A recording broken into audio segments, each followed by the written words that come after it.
నమస్తే అండి. నమస్తే సార్. ఈ దుర్గా కిషోర్ పిన్నెల్లి రామకృష్ణారెడ్డికి ముఖ్య అనుచరుడు, రైట్ హ్యాండ్.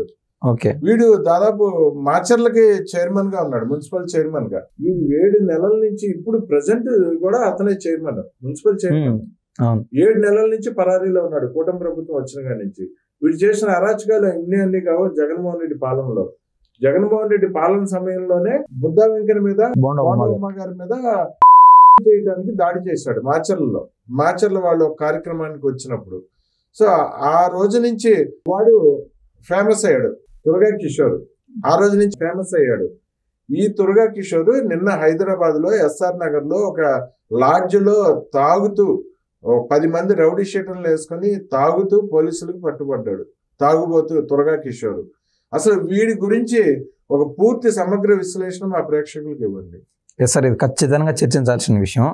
మీరు ఏదైతే ఆయన మున్సిపల్ చైర్మన్, ప్రజాప్రతినిధి కాబట్టి ఆయన ఏదైతే డెవలప్మెంట్ చేశాడో అది ఒకసారి గూగుల్ చేద్దాం ప్రయత్నం చేశాను సార్. మీరు చెప్పి దుర్గా కిషోర్ అని కొడితే పేరు మోసిన డాక్టర్ పేరు వస్తుంది. పేరు మోసిన డాక్టర్ పేరు. ఆయన హైదరాబాద్ వ్యక్తి. ఆయన సిగ్గుత తల్లుంచుకుంటా ఉంటాడు సార్. ఇట్లాంటి పేరు నా కర్మగాలి, నా పేరు వీడు పెట్టుకోవడం ఏంది, నా కర్మరాస్వామి అనుకునే విధంగా.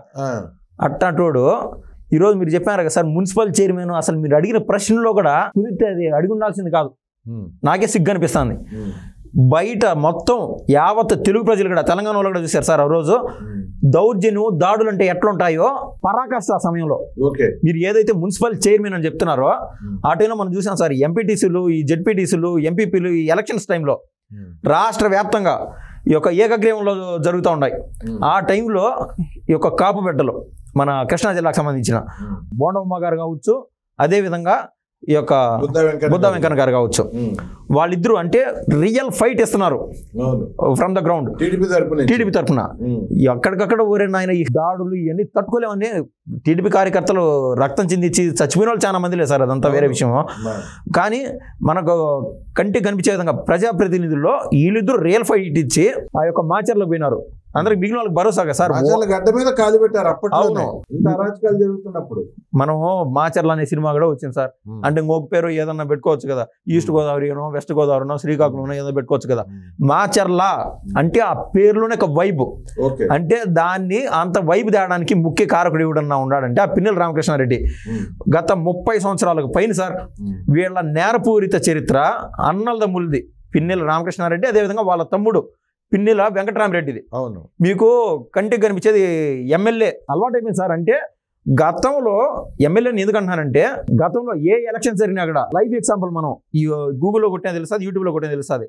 ఎలక్షన్ రోజు కూడా ఇది కూటమి ప్రభుత్వం ఏర్పడింది కదా, ఎలక్షన్ టైంలో ఏడ టీడీపీ గెలుస్తుందో అని చెప్పి పోయి ఆ పాతకాలంలో మాత్రం ఈవీఎం బాక్సులు బాగలు కొట్టడం మళ్ళీ మొదటికి వచ్చారు.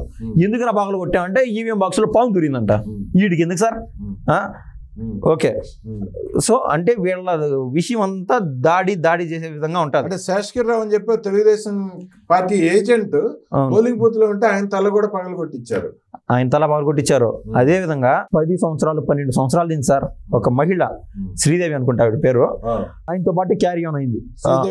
శ్రీదేవి రెడ్డి వైసీపీ కోసం ఆఖరి నిశలో పోరాడుతా పనిచేసుకుంటూ వచ్చింది. అయితే ఈ యొక్క రావణాసుడు ఈ యొక్క జనాన్ని రక్తం దాగే ఒక వ్యక్తి ఓడిపోవాలని చెప్పి ఆవిడ టీడీపీ తరఫున చేర్ల ఆఖరి రోజుగా మనసు మార్చుకొని టీడీపీ ఏజెంట్ గా కూర్చుంది పోలింగ్ బూత్ లో. నాకు ఎదురుగా వస్తున్నారు అని చెప్పి, అంటే వాళ్ళ యుగో ఆ రేంజ్ లో ఉంటుంది. పోయి ఆమె ఎత్తిగడ పాల్గొట్టేసినాడు. కానీ ఆమె 10 ఏళ్ళ నుంచి అక్కడ పనిచేసింది కదా, అక్కడ దగ్గర నుంచి చూసింది, ఎంతమందిని చెప్పినాడు, ఎన్ని చూసింది. ఇట్లాంటి వాడు ఇంకొకసారిగా వస్తే రాష్ట్ర వ్యాప్తంగా టీడీపీ కూటమి ప్రభుత్వం గెలిచేది ఒక ఎత్తు, ఈడ ఎమ్మెల్యేగా ఈడ నెగ్గకూడదు అని ఆమె రియల్గా ఫిక్స్ అయిపోయి మళ్ళీ పోయి పోలింగ్ బూత్లో కూర్చుంది. ఫస్ట్ ఎయిడ్ చేసుకోండి సార్, దెబ్బ తగిలితే 11 వరకు కూర్చుంది. హాస్పిటల్ కూడా బాలా. అంటే కరుడు కట్టిన వైసీపీ వాది కూడా ఆ మాదిర ఏది మనసు వికటించి పోలింగ్ బూత్ లో ఎక్కడైతే ఉండిందో, ఎందుకున్నది ఆడు చేసిన దాడులు, దౌర్జన్యాలు ఆ విధంగా వైసీపీ వాళ్ళు కూడా చేదరించుకునే పరిస్థితి సార్. మనం గతంలో చూస్తే ఈ యొక్క పిన్నెల్లి రామకృష్ణారెడ్డి మాచర్లకు సంబంధించి ఎవరు టచ్ చేస్తే మీకు చెప్తారు సార్. ఈ యొక్క వైఎస్ జగన్మోహన్ రెడ్డి భారతీ రెడ్డి పేరు మీద పెట్టినారు కదా సిమెంట్స్, సండూరు పవర్ ప్రాజెక్ట్ అంట. ఇట్లా దానికోసం 1000 ఎకరాల్లో ఈ యొక్క వైఎస్ఆర్ కుటుంబానికి దారాదత్తం చేసే దాంట్లో ముఖ్యంగా ఈ దళారి మెయిన్, ఈ ఎమ్మెల్యే అనే దళారి. ఆయన మీ కంటికి కనిపించే ఒక ఎమ్మెల్యేగా ఉండొచ్చు కాక ఆయన 10 రూపాయలు వెల అయితే 100 రూపాయల వెల వాళ్ళ తమ్ముడు అంతకు 10 అంతల వ్యక్తి అనమాట. ఏది పిన్నెల రామకృష్ణారెడ్డి దాడులంట, ఆయన ఒక అవినీతి అరాజకవాదాలు మనసుల బొత్సరాలు ఇవన్నీ కాదు, ఆయన వెనకలు నడిపించేది ఉన్నాడంటే అంతకు 10 అంతలు వాళ్ళ వెంకటరామరెడ్డి ఎమ్మెల్యే కాబట్టి ఆయన లైమ్ లైట్లోకి వచ్చాడు. అటువంటి రోడ్డు పైన కూడా ఛార్జ్ షీట్ పడి ఉన్నది. ఇవాళ ముఖ్యంగా సార్ మన కొడాలని విషయంలో ఏదైతే జరిగిందో ప్రధాన అనుచరుడిని ఖాళీని ఎట్లా అరెస్ట్ చేశారో అదే విధంగా మీరు గమనించండి, మీ కేస్ స్టడీస్ మీకు అర్థమవుతూ ఉంటుంది. ఈ యొక్క పిన్నెల రామకృష్ణారెడ్డికి ముఖ్య అనుచరుడు ఆ రోజు ఆ కాపు బిడ్డలని ఇద్దరిని ఇంత లవ్ సార్, అదే ఆ కడ్డీ మాదిరి ఇంత తీసుకొని దాన్ని పగలు కొట్టి కారద్దాలు. అదే టైంలో సార్ చిన్న దాడులుగా సార్ ఈ యొక్క గన్నవరంకి సంబంధించి పట్టాభి గారి పైన చంపేదే వాళ్ళు బతికి రోజు బట్ట కట్టారంటే అది గొప్ప సంగతే. దాడులు చేసి ప్రాణాలు తీసేదానికి పురమాయించారు.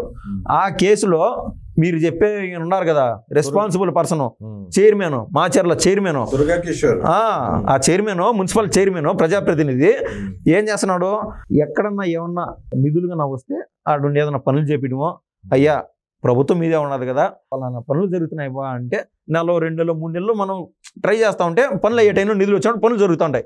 ఇది లేదు. పార్టీ ఎప్పుడైతే కూటమి ప్రభుత్వం అధికారంలోకి వచ్చిందో ఆ రోజు నుంచి హైదరాబాద్ ఎక్కేసి ఉన్నాడు. ఈయన దాదాపు 7 నెలలు అవుతుంది. 7 నెలలు అవుతుంది ప్రభుత్వం వచ్చి పెద్ద స్టార్ హోటల్లోనే ఉన్నాడు. వాళ్ళకి డబ్బులు పెద్ద విషయం అదే. మీరు చెప్పే ప్రజాప్రతినిధి దగ్గర వెలకట్టలేని డబ్బులు ఉన్నాయి. అప్పటి నుంచి తాగడమే, తాగకుండా ఉంటే చచ్చిపోతాడు. మీకు తెలియదు ఆ టెన్షన్కి మెంటల్ వచ్చి ఫ్యూజులు ఎగిరిపోతాయి సార్.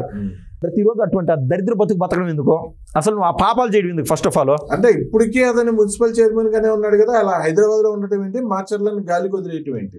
అదే కదా. అంటే మీకు ప్రభుత్వం ఉండాలా లేదా పదవి ఉండాలా? అట్లాంటిది ప్రభుత్వం లేకపోవచ్చు, పదవి ఉన్నది కదా. ఆ పదవిలో అయినా నువ్వు అంత గౌరవప్రదమైన వ్యక్తి అయితే పోయి ప్రజల తరఫున పోరాడాలనో లేకుంటే వాళ్ళకి కావాల్సిన నిధులు సమీకరించి ఆ డెవలప్మెంట్లో పాల్గొనాలా. నీకు తాగడమే పని. ఇంకా మాట్లాడుతూ ఉంటే సార్ వాడి గురించి అనుకుంటే పచ్చి బూతులు వస్తున్నాయి. ఇది ఆన్ స్క్రీన్ కాబట్టి మాట్లాడకూడదు. అంత గలీజ్ సార్, మాట్లాడలేకుండా అంత దరిద్రమైన వ్యక్తి వాడు. ఎక్కడ చూసినా కనిపిస్తారు సార్. అసలు వైసీపీ ఓడిపడానికి ముఖ్య కారణం ఇట్లాంటి వాళ్ళే, ఇట్లాంటి లఫ్ట్ బేవర్స్ గాళ్లే ఓడిపడానికి కారణం.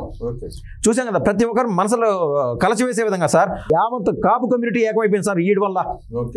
Happy for that. కానీ మనిషి ప్రాణం అయితే నువ్వు తీసుకొస్తావా? మనిషి ప్రాణం అయితే నువ్వు తీసుకొస్తావా? అంటే ఎవడైతే దాడి చేశాడో వాడికి ఆ యొక్క మున్సిపల్ చైర్మన్ పదవి ఇవ్వడం ఏంది? ఎవరిది సార్ ఇదంతా? అంటే రూట్ ఎక్కడికైనా స్విచ్ నొక్కితే ఆ లైట్ వెళ్తాయి జగన్మోహన్ రెడ్డి కాడ. ఇట్లాంటి వాళ్ళకి పెంచి పోషించడము, ఇట్లా డెకాయిట్ గాళ్ళకి ఈ జగన్మోహన్ రెడ్డి ప్రవృత్తి. వాళ్ళు వైసీపీ పార్టీలో ఎవడైనా ఉండాలంటే ఓడిపైన మినిమం ఒక కేసు ఉండాలా, ఓడికి పచ్చి బూతులు వచ్చి ఉండాలా, ఈ యొక్క మినిమం డాక్యుమెంటేషన్ ఉండాలి వాళ్ళకి. ఏది వాళ్ళ ఒక సర్టిఫికేషన్, అది మినిమం. అట్లాంటిది ఈయన సర్టిఫికేషన్ కాదు, పిహెచ్డీ చేసేసినాడు ఈయన కిషోర్ అనేవాడు. వాడికి తాట తీస్తున్నారు. ఇప్పుడు ఇటువంటి చరిత్ర ఉన్న బోర్గడ్డ అనిల్ గాని నందిగం సురేష్ గాని దాదాపు అరెస్ట్ అయ్యి 50 రోజులు 60 రోజులు అవుతుంది. వాళ్ళకి ఇప్పటి వరకు కోర్టులే బెయిల్ ఇవ్వట్లేదు, జడ్జిలే తిడుతున్నారు వాళ్ళని. బెయిల్ కి అప్లికేషన్ వేస్తే తిడుతున్నారు జడ్జి. ఇప్పుడు ఈ వీడి పరిస్థితి ఏంటి? దుర్గా కిషోర్ మీద దాదాపు రాష్ట్ర వ్యాప్తంగా 20 నుంచి 30 కేసులు నమోదయ్యి ఉన్నాయి వీడి మీద. ఏది మాచర్లలో వీడి వల్ల హింసించబడ్డ ప్రజలు వీడి మీద కేసులు పెడుతున్నారు. సో వాళ్ళందరూ అసలు మాచర్లు వదిలిపెట్టి ఇతర రాష్ట్రాలకు వెళ్ళిపోయారు 5 సంవత్సరాల నుంచి. వాళ్ళందరూ కేసులు పెడుతున్నారు. వీడి పరిస్థితి ఏమవుతుంది? వీడు అసలు ఎప్పటికి మళ్ళీ బయటకు వస్తాడంటారు వీడు? సార్ నిజంగా మీరు ఈ ప్రశ్నకి ముఖ్యంగా sir really happy for that. ఎందుకంటే ప్రతిరోజు ఏదన్నా కామెంట్స్ పాటు చూస్తూ ఉంటారు కదా, ఇద్దరు బూతులు పెడతారు. ఒక 10 మంది రియల్గా ఏదైతే ప్రజాస్వామ్యాన్ని కోరుకునే వాళ్ళు రియలిస్ట్గా మంచి మాటలు, అయ్యా మీరేమో బాగానే చెప్తున్నారు, ఓన్ స్టేషన్ వేస్తారు, ఇన్ స్టేషన్ వేస్తారు, ఓన్ జైలు వేస్తారు అని చెప్తున్నారు, మా కంటికి కనిపించడం లేదే అంటున్నారు వీళ్ళు. బాబు గారినో పవన్ గారినో నిందిస్తున్నారు. అయితే ప్రతిరోజు ఇటువంటి వీడియో ఒకటి చేస్తాను కన్ఫామ్గా. రోజుకు ఒకరిని ఎత్తపోయి జైలు వేస్తున్నారు. అట్లాంటి సపోర్ట్ చేస్తా. సిగ్గు మానం లజ్జ లేని సాక్షిని మెయిన్ పేపర్లో వేయి, మనం హెడ్డింగ్లో చూద్దాం. ఒకటి చేసిన యావత్ ప్రపంచం అంతా చూసింది. ఇప్పుడు మొయ్యమను మీ దాంట్లోనే ఉన్నాడు కదా, ఇది వైసీపీలో ఉన్నాడు కదా మీరు చెప్పే ప్రజాప్రతినిధి. అట్లాంటి ఎత్తపోయి జైలు వేస్తున్నారు. ఓడు ఏదన్నా బలి ఓడికే క్లారిటీ ఉన్నా సార్. క్లారిటీ 7 నెలల నుంచి కనీసం నియోజకవర్గంలో అడుగు పెట్టలేదంటే మన బోర్గడ్డ నీళ్ళు ఏదైతే కేసు చెప్పామో అదేవిధంగా ఓడి ఇంటిలో కూడా అడుగు పెట్టలేకపోయినాడు. భార్య బిడ్డలను గాలికి వదిలేసి ఆ బతికెందుకు, అంత కరం ఎందుకు, తప్పు చేయడం ఎందుకు? ఓడిని ఎత్తకపోయి బొక్కలు వేస్తున్నారు, వేసినారులే. తాట ఎట్ట తీస్తారో చూస్తా ఉండండి. వాడు ఎక్కడ జగన్మోహన్ రెడ్డి లాంటి వాళ్ళు ఉలిక్కిపడి పెద్ద పెద్ద లాయర్లు పెట్టాం కదా, వాడు త్వరగా బయటకు వచ్చేదంటూ జరగదు సార్. వీడి వెనకల పిన్నెల రామకృష్ణారెడ్డి ఆడి తమ్ముడు తద్వారా జగన్ అన్న వరకు ఈ లింకు వెళ్తానే ఉంటుంది. ఇప్పుడు ఈ తురగా కిషోర్ కానీ వీడి వెనకాల ఉన్న పిన్నెల రామకృష్ణారెడ్డి, పిన్నెల వెంకటరామరెడ్డి, వాళ్ళిద్దరు సోదరులు, ఈ ముగ్గురు మీద దాదాపు 15 సంవత్సరాల నుంచి రౌడీ షీట్ ఉంది. దాన్ని గత జగన్మోహన్ రెడ్డి పాలనలో రౌడీ షీట్ తీసేశారు. ఇప్పుడు కూటమి ప్రభుత్వం వచ్చినాక వీళ్ళు చేసిన అరాచకాలు, ఆ శ్రీదేవి రెడ్డి గారి తలపగలు కొట్టడం కానీ, శేషగిరిరావు గారిని తలపగలు కొట్టడం కానీ, ఈవీఎం పగలు కొట్టడం కానీ, బుద్ధా వెంకన్న గారు, బొండవమ్మ గారు కాపు బిడ్డల మీద వీళ్ళు చేసిన దాడులతో కానీ వీళ్ళ మీద మళ్ళీ రౌడీ షీట్ ఓపెన్ చేయడం జరిగింది. ఇప్పుడు సాక్షిలో రాస్తారా ఈ రౌడీ షీటర్ల మీద ఏమీ తెలియని అమాయకుల్ని పోలీసు జులుంతో అరెస్ట్ చేస్తున్నారు చంద్రబాబు గారు, కూటమి ప్రభుత్వం అని చెప్పి రాయమని కోరుకున్నాబ్బా. సాక్షి వాళ్ళని రాసి ఈ యొక్క ఆంధ్ర రాష్ట్ర ముద్దు బిడ్డల్ని, రాష్ట్రం కోసం త్యాగాలు చేసిన వాళ్ళని, అభివృద్ధి కాంక్షించే వాళ్ళని, లాంటి వాళ్ళని విడిపించేదానికి వాళ్ళు పోరాటం చేయాలా. కూటమి ప్రభుత్వం వీళ్ళు హింసిస్తాందని వేయాలా ఎర్ర అక్షరాల్లో. చూసినోడు నవ్వుతాడు. సాక్షి పేపరు ఇంకొంచెం సర్క్యులేషన్ పెరుగుతుంది ఈ వార్తగా వాళ్ళు వేస్తే చేతనైతే. సాక్షి 100% పెరుగుతుంది సార్. Comedy sir. ఈ యొక్క గాంధీ తాతని, నెహ్రూ తాతని ఎత్తుకుపోయి జైలు వేసారు. ఎవరు అని చూస్తే సీరియస్ గా చూస్తారు. ఎవరిని పిన్నెల రామకృష్ణారెడ్డిని, వాళ్ళ తమ్ముడిని. ఇంత లవ్ సార్ వాటం చూస్తే మీకు అర్థమవుతుంది. తెలుగు సినిమాలో ఏ విలన్ కూడా ఉండడు. అంటే విలన్ స్థాయి వేరేలేండి. అక్కడ ఉంటారు చూడండి. అది బాహుబలి సినిమాలో మిలింగ్ అంటా ఉంటాడు, అలా ఉంటాడు. అవును, అట్లాంటి చూసేనే భయం వేసింది సార్. ఆ విజువల్ వైసీపీ వాళ్ళు అనుకుంటే బయటికి రాకుండా చేసి ఉండొచ్చు, పెద్ద మ్యాటర్ ఏం కాదు అదేమి. ఓడు వైసీపీ వాళ్ళు కావాలని బయటికి వచ్చే విధంగా ఎందుకు వైరల్ చేశారంటే, వైరల్ చేసినంత వైసీపీ వాళ్ళే మాతో పెట్టుకుంటే తలాలు పగులుతాయి అని వాళ్ళు కావాలని భయపూరిత వాతావరణం పెంపొందించడానికే రాష్ట్ర ప్రజల ముందు ఇది వదిలినారు సార్. లేకుంటే వాళ్ళకి చాలా చిన్న విషయం అది, దాని ఆపాలంటే. అంటే బెదిరింపు సార్, అటు అందుకు ఇటువంటి వాడుకున్నారు. ఇప్పుడు ఈ తురగా కిషోర్ రౌడీ షీటర్ని అరెస్ట్ చేశారు కదా హైదరాబాద్ లో. ఈ రోజు మార్చర్లు తీసుకెళ్లారు. జగన్మోహన్ రెడ్డి వస్తాడా ఆయన పరామర్శించడానికి? ప్రెస్ మీట్ పెడతాడా? సౌమ్యుడు, చిన్నవాడు, పిల్లవాడు ఈయన అరెస్ట్ చేశారు, పోలీసులు దౌర్జన్యం చేస్తున్నారు, కూటమి ప్రభుత్వం పోలీసులకు వార్నింగ్ ఇస్తాడు కదా వచ్చి, మధుసూదన్ రావు మా ప్రభుత్వం వస్తుంది నీ అంత చూసమైపోయింది తెలుసా. ఆయన పేరు మధుసూదన్ రావు కాదు, నిజం సార్. అవును, ఈయన మధుసూదన్ రావు అరిచాడు. ఈయన మధుసూదన్ రావు అరిచాడు. అక్కడ ఉన్నటువంటి ఎస్ఐనో ఎవరినో ఆయన పేరు మధుసూదన్ రావు కాదు, మధుసూదన్ రావు కాదు, సంథింగ్ ఎస్ తో మొదలవుతుంది పేరు. అంత క్లారిటీలో ఉన్నాడు మా జగన్ అన్న. ఇప్పుడు మళ్ళీ వచ్చి పలకరిస్తాడా? జైలుకి వచ్చి తురగా కిషోర్ ని పరామర్శించి బిర్యానీ క్యారేజ్ ఇచ్చి వెళ్తాడా? ఆయనకి ప్రెస్ మీట్ పెడతాడా జైలు ముందు? ఆయన దగ్గర ఏమన్నా నిమ్మగడ్డ ప్రసాద్ మాధవ్ దగ్గర ఏమన్నా కోట్ల డబ్బులు ఉన్నాయా? వాడే వాళ్ళని వాడేస్తారు సార్ వీళ్ళు. కాకుంటే కొంచెం పేటరీ అయిపోయిన వాళ్ళు ఈ మాదిరి బండరాళ్ళు పెద్ద పెద్ద కడ్డీలు ఎత్తుకొని హింసకు ప్రేరేపిస్తారు. కానీ కార్యకర్తలు పట్టించుకునే పరిస్థితుల్లో లేరు. బోర్గడ్డ అనే విషయం మీద మనం చూసాము. తాట తెచ్చారంటున్నారే, తీండు చూద్దామని కొడాలని కొడాలని అంటా ఉన్నాడు కదా. ఇప్పుడు ఆడిపోయినాడు, ఆ మాటలు ఎక్కడ రాలేదే, వినిపించలేదే. ఒకప్పుడు వినసొంపుగా ఉండేది అనమాట బూతులు నేర్చుకోవాలనుకునే వాళ్ళకి. ఆ గైడ్ కానీ ఆ గైడెన్స్ కానీ బూతులు నేర్చుకునే వాళ్ళకి లేకుండా పోయింది పాపం. యూట్యూబ్ కూడా వెలవెలబోతుంది ఆ బూతులు వెనక. పోలీస్ అధికారులు కూడా ఇంతకాలం ఏమి చేయలేకుండా చేష్టలుడికి చేతులు కట్టుకుని నిలబడ్డాడు తురగా కిషోర్ ముందు. ఈ రోజు పోలీసు అధికారులకు అవకాశం వచ్చింది, ఛాన్స్ వచ్చింది. వాళ్ళు కూడా మండి పడుతున్నారంట, తురగా కిషోర్ని ఎక్కి తొక్కడానికి సిద్ధంగా ఉన్నారంట. ఏం చెప్తారు? పోలీసు అధికారులు కూడా మండిపోతున్నారు ఈ పిన్నెల మీద, తురగా కిషోర్ మీద. 100% సార్. నీకు పోలీసు అధికారులు వాళ్ళ ముందు ఏది కొన్ని పదాలు వాడకూడదు, తలదించుకొని ఐపీఎస్ చదివి రౌడీ షీటర్ల ముందు తలకాయ ఉంచుకొని నమస్కారాలు పెట్టడం ఎంత ఏకారం సార్, ఎంత బాధాకరం అది. జగన్మోహన్ రెడ్డి వాళ్ళకి అవకాశం దొరికింది, ఇంకెంత 4 గంటలు పోతే ఏ పార్టీ వస్తుంది, ఏ ప్రభుత్వం వస్తుంది, ఆ క్లారిటీ కాదు. ఏదైతే గవర్నమెంట్ అఫీషియల్స్ ప్రతి ఒక్కరికి ఒక క్లారిటీ ఉన్నది. ఈ కూటమి ప్రభుత్వం అనేది ఎలకాలం ఉంటుంది, దీన్ని టచ్ చేయగలిగే మంచి ప్రభుత్వము. ఇదైతే కనుచూపు మేరలో నెక్స్ట్ 20 ఏళ్ళలో 25 ఏళ్ళలో మినిమం బేస్లో బేస్ ఇది ఎక్కడికి పోదు. మా పనులు మేము ప్రశాంతంగా చేసుకోవచ్చు.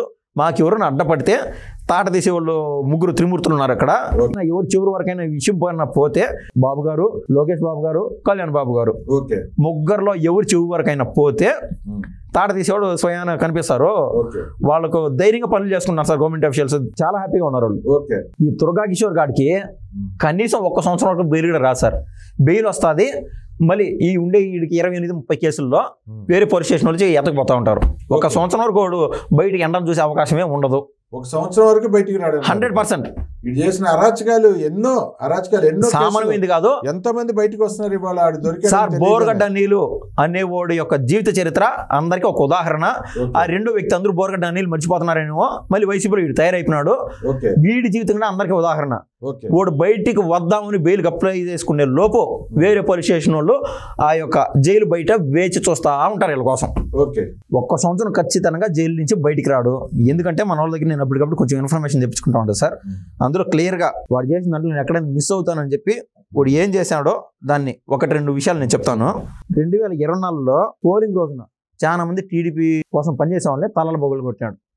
ఏదైతే ఆయన వాళ్ళ మాస్టర్ ఉన్నాడో ఎమ్మెల్యే, ఆయన లైన్లోనే ఈయనగడ విపరీతమైన దాడులు చేశాను సార్. అదేవిధంగా రెంటచింతల్లో నంబూరి శేషగిరిరావు పైన కూడా దాడి. రెంటచింతల్లో అవును, మనం చెప్పాం కదా 20-30 కేసులనే, ఒక్కడి తప్పితే ఒకటి ఇట్లాంటివన్నీ. ఇంకా ఎనుమూల కేశవరెడ్డి వాళ్ళ ఇంటి పైన కూడా దాడి. కేసులన్నీ రిజిస్టర్ అయినాయి ఆ రోజున. ఏం ఆడ ప్రొసీడింగ్స్లే పాడులే అవన్నీ ఈరోజు తోడుతున్నారు సార్. ఒకటి హై కేసు ఏంటంటే ఒక సిఐ సార్ సర్కిల్ ఇన్స్పెక్టర్ పైన నారాయణ స్వామి పైన కూడా దాడి చేశాడు. టోల్ చేసిన ఒక హింసాకాండలో ఈ పరాకాష్ట అందరి కంటికి కనిపించేది. బయటికి రాని వాళ్ళు చాలా మంది ఉన్నారు.